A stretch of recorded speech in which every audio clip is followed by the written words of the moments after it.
Hi everyone, welcome back to the channel. Today's video is about the myths which a lot of you have around ISB admissions. There are so many questions we keep getting from the aspirants, which to an extent lies in a domain of myths. Let's bust it once and all. These days, I'm getting a lot of questions around, is round 2 a right time to apply, or should we only apply in round 1? Or can I go to round 3? And how adversely it will affect me? I don't know where this notion is actually coming from. As ISB admission committee, or anyone from the professor fraternity, or anyone from ISB has never said that there is some adversity around applying to round 2 or round 3 applications. In fact, ISB has gone on record to say that we accept nearly equal candidates across different deadlines. Now then, when should you apply? Should you apply in round 1 or round 2 or round 3? My answer to that question is, you should apply when you are ready. Now when I say this, a lot of my students say that, I could be ready in 10 days, I could be ready in 20 days, I could be ready in a month. And if you give me 3 months, I might not be ready in even 3 months. So my answer to that is, how you understand you are ready is that you have done at least 5, 6, 7 edits of your SOPs, essays.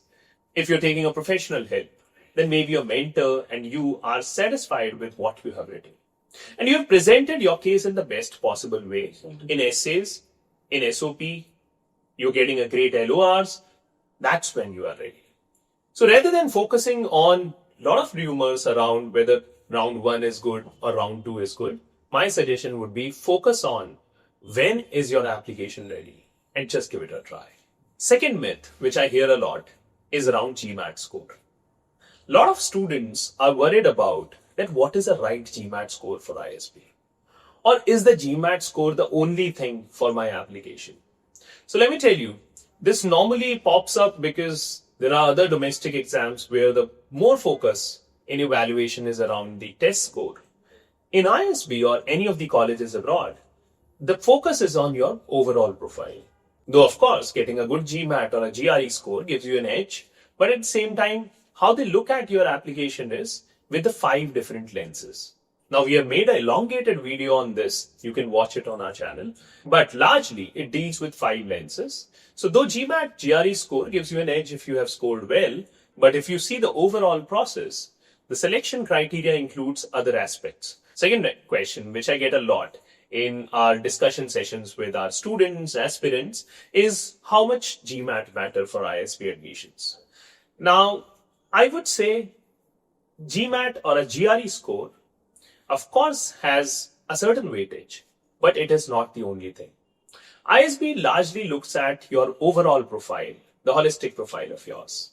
They largely follow 5 lenses apart from GMAT GRE. So let's say you score well in GMAT GRE, that gives you an edge. But what ISB looks at is a holistic profile. And they'll view your profile through 5 different lenses. One is ACATS, which is your 10th, 12th, undergrad. Then they look at your currics, extra currics. Then they also focus on your work experience. And it's not about the number of and it's not about the number of years. It's about the quality of work experience. And finally, it goes into a domain of whether you have done something for society. So that's another lens. And finally, it's about your overall story, which is where you are today, what you want to achieve, your goals, and how ISB MBA at this point gonna help you. So rather than just focusing on GMAT, work on both the things in parallel. Have a good GMAT score or GRE score. Start preparing for that if you have not already started.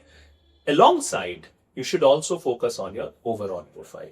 Now, before we go ahead in this video, if you're looking at applying this year to ISB, you can always reach out to us and we can guide you through the entire process. Now, Global Treat has been working with students, aspirants for almost a decade now. We have been helping students who are applying for PGP 1 year for a while, and now we also do it for PGP Young Leaders Program.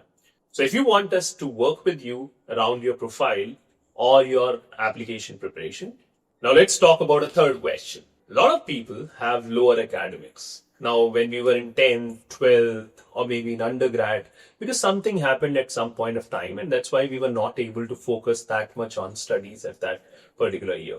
And that ended up with the lower academics. Now, one question again which I get a lot is around, with a low academics, do I stand a chance? Now, my answer normally is, of course you do. It's not that if you got a lower academics, then you can't make it to ISB. Now, of course, when you look at the 5 lenses or 5 buckets which we talked about, maybe due to the low acads, you have a gap in one particular bucket. Now, if you look at the 5 buckets, having a low academics, of course, could impact one of the bucket. But then you have the rest of the 4 to work on. Another thing which we have noticed, and this is our observation, I don't say that ISB claims that, but our observation has been that if you've got a lower academics, I think the best way to make for it is your GMAT or GRE score. See, at the end of the day, why an institute is looking at your academics? Because they want to see how good you were when you were studying a curriculum, how good you were in studies. So if you get a good GMAT or a GRE score, that can compensate for your low academics. But getting a lower academics should not deter you from applying to ISB. Another question which comes a lot is around career gaps. A lot of us have gap during our studies or career gaps, and that's why they're thinking about whether we should apply to ISB or not. Now, some of you might have prepared for engineering, medical, and that's why after 12th, you have taken a drop of a year or 2.